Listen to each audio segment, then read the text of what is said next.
बंधुओं, आप सब लोग कथा सुनते हैं, मंदिरों में भी जाते हैं, सत्संग करते हैं। भगवत प्राप्ति का मतलब आप क्या समझते हैं? भगवत प्राप्ति का मायना क्या होता है? क्या मतलब क्या है उसका?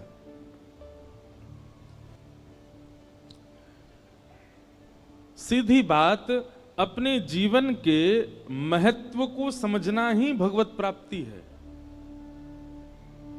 आद्य गुरु शंकराचार्य कहते हैं, को हम कस्त्वम कुत आयात, को में जननी को में तात।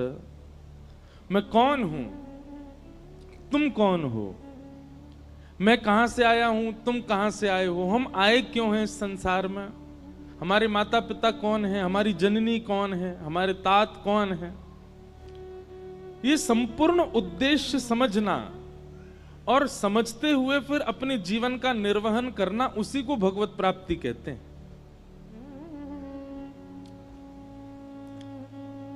स्कूल तो हजारों बच्चे जाते हैं, यूनिवर्सिटी में हजारों बच्चे जाते हैं, पर बनकर के असली विद्यार्थी कुछ बालक ही निकल पाते। अरबों खरबों लोगों ने जन्म लिया है पृथ्वी पर अपने जीवन के उद्देश्य को समझ करके उसका साफल्य करने वाले को ही कहा जाता है, इसे भगवत प्राप्ति हुई है। और क्षमा कीजिएगा, भगवत प्राप्ति में या फिर संसार में आने के बाद क्रियाएं करने में धन प्राप्ति, ऐश्वर्य की प्राप्ति, यश की प्राप्ति, कीर्ति की प्राप्ति, यह सब हमारा उद्देश्य नहीं है। यदि ये सब उद्देश्य हो तो रावण के पास भी ये सब है, यश भी है, कीर्ति भी है, धन भी है, नाम, वैभव, शौर्य, सब कुछ है। रामायण जी कहती हैं कि जब रावण का राज्य था तो देवता भी डर के मारे उसी की जय जयकार करते थे। और रावण से भी ज्यादा खतरनाक समय था हिरण्यकश्यप का। नारद जी कहते हैं, मैं अपनी वीणा पर हिरण्यकश्यप का गुणगान गाता था जब हिरण्यकश्यप का काल था। तो इन सब ने भी वो प्राप्त किया है जो आज का मानव प्राप्त करना चाहता है।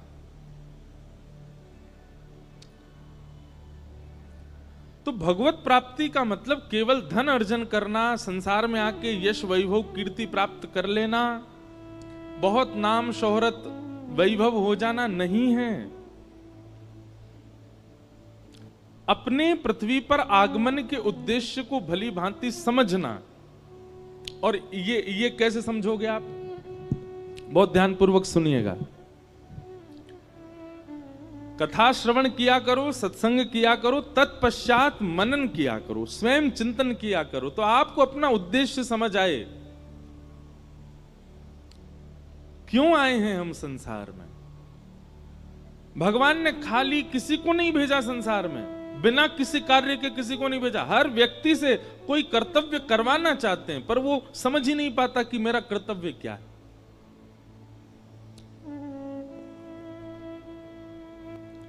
इसलिए ये कथाएं जो हम सुनाते हैं, इतने लोग आते हैं, कई लोग तो हर कथा में आते हैं, चाहे जहां कथा हो दुनिया के किसी कोने में। पर इन सब से आप पा क्या रहे हैं, ले क्या रहे हैं? और मैं इतनी कथाएं करके दे क्या रहा हूं, ये मुझे भी समझना होगा, आपको सुन करके समझना होगा।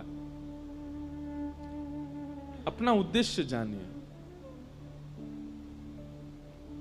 3 बातें याद रखिए: जग की सेवा, खोज अपनी, और तीसरी प्रीत हरि से कीजिए। ये 3 बातें आपको करनी है। क्या? जग की सेवा, खोज अपनी, प्रीत हरि से कीजिए। अच्छा, ये भी देखो कितना अद्भुत है। जग की सेवा करोगे तो स्वयं को जान पाओगे। आप स्वयं में ही लगे रहते हैं, स्वयं में ही बंधे रहते हैं, स्वयं का ही चिंतन करते हैं, इसलिए स्वयं को नहीं जान पाते। खुद को देखने के लिए दर्पण चाहिए ना, ठीक वैसे ही खुद को जानने के लिए दूसरों के पास जाओ, तभी पता चलेगा कि आप कैसे हो। खुद से खुद के साथ ही रहोगे तो हमेशा अच्छा ही लगेगा आपको कि हम अच्छे ही हैं, कोई दोष बताने वाला नहीं होगा। इसीलिए गोस्वामी जी कहते हैं निंदक नियरे राखिए, अपने सदैव समीप किसको रखो? जो आपकी निंदा कर देता हो, जो आपके बारे में गलत बता देता हो, उसको पास रखो। हमारे पूज्य पिताजी महाराज जब कथा में आते हैं ना, वैसे तो वो हर कथा सुनते हैं, ये कथा भी सुन रहे हैं, कथा पूर्ण होते ही वो पूरी सुनते हैं जब भी समय रहता है। और जब बात होगी मेरी तो एक साथ मुझे यही बताते हैं कि वहां ये गलत किया था, वहां ऐसा नहीं बोलना था, वहां ये गलत था तुम्हारा। ऐसा नहीं बताएंगे कि अच्छा क्या था, वो यही बताते हैं कि कहां कहां गड़बड़ी कर रहे हो। उसका परिणाम क्या होता है कि अगले दिन जब व्यास मंच पर बैठते हैं ना, तो अपने आप बुद्धि याद रखती है कि पिताजी ने ये संकेत किए हैं, ऐसा नहीं करना है। हमारे साथ भी कुछ लोग ऐसे रहते हैं, वो कमियां बताते हैं, आप यहां गलत हो, आपको ऐसा नहीं करना है, आपको ये नहीं करना है। और एक बात बताएं बंधुओं, व्यक्ति का सबसे अच्छा गुण क्या है? कि वो दूसरे से अपनी कमियां सुनता है। कई लोगों को आप बोलो तो वो तो विचलित हो जाते हैं कि ये क्यों बोल रहे हैं, उसको ये लगता है कि मुझसे चिढ़ता है इसलिए बोल रहा है ऐसा, पर ऐसा नहीं। जग की सेवा, उससे दूसरा कार्य सिद्ध होगा, खोज अपनी, स्वयं को जान पाओगे। और जिस दिन आपने स्वयं को जान लिया तो प्रीत हरि से कीजिए, अपने आप हरि से प्रीति हो जाएगी। और इसके आगे की पंक्ति क्या है? जिंदगी का राज है यह जानकर जी लीजिए। ये जिंदगी का राज है। 3 काम, जग की सेवा, खोज अपनी, प्रीत हरि से कीजिए। जिंदगी का राज है यह जानकर जी लीजिए। जिंदगानी का खिला मधुवन किसी का है दिया, मैं नहीं मेरा नहीं यह तन किसी का है दिया। इसलिए स्वयं को पहचानना यही भगवत प्राप्ति है, स्वयं को जानना यही भगवत प्राप्ति है, अपने उद्देश्यों को स्पष्ट करना यही भगवत प्राप्ति है। बहुत कम समय हम लोगों के पास में,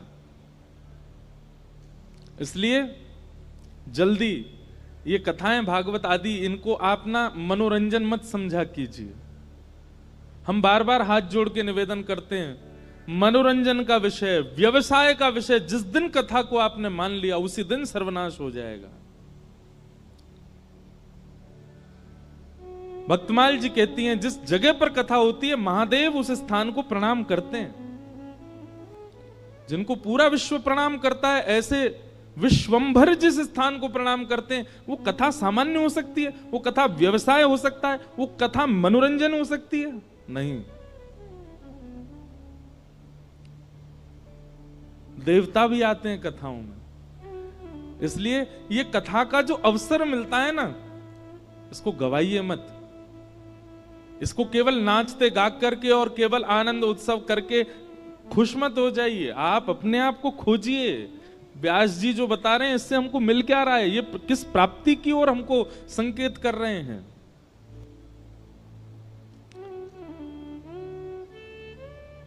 भविष्य में कथाएं नहीं होंगी, हम खींच रहे हैं जब तक हो जाएं। लोग बाग कहते हैं महाराज जी कुछ दिन आराम कर लो, अब थोड़ा पॉज ले लो, आप इतनी कथाएं अभी हो रही हैं, अभी समय है। हमें अपना वृद्धा अवस्था दिखती है, हमारे वृद्ध होने तक कथाएं नहीं हुआ करेंगी, कथाओं के नाम पर कुछ और होगा।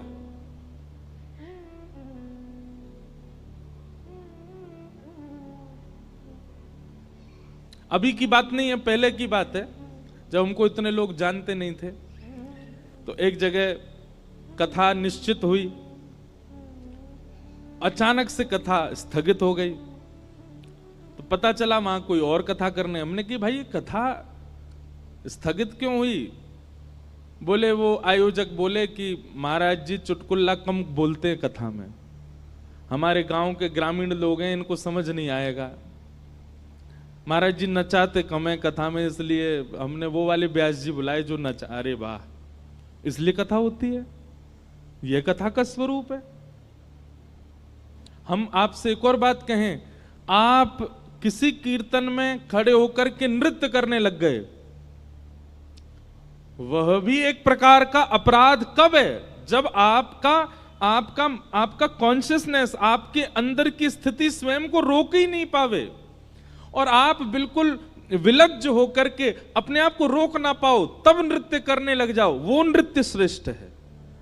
किसी को देख करके नृत्य करना या फिर जरा सी कोई धुन बजी आप नाचना, वो नृत्य नहीं होता है।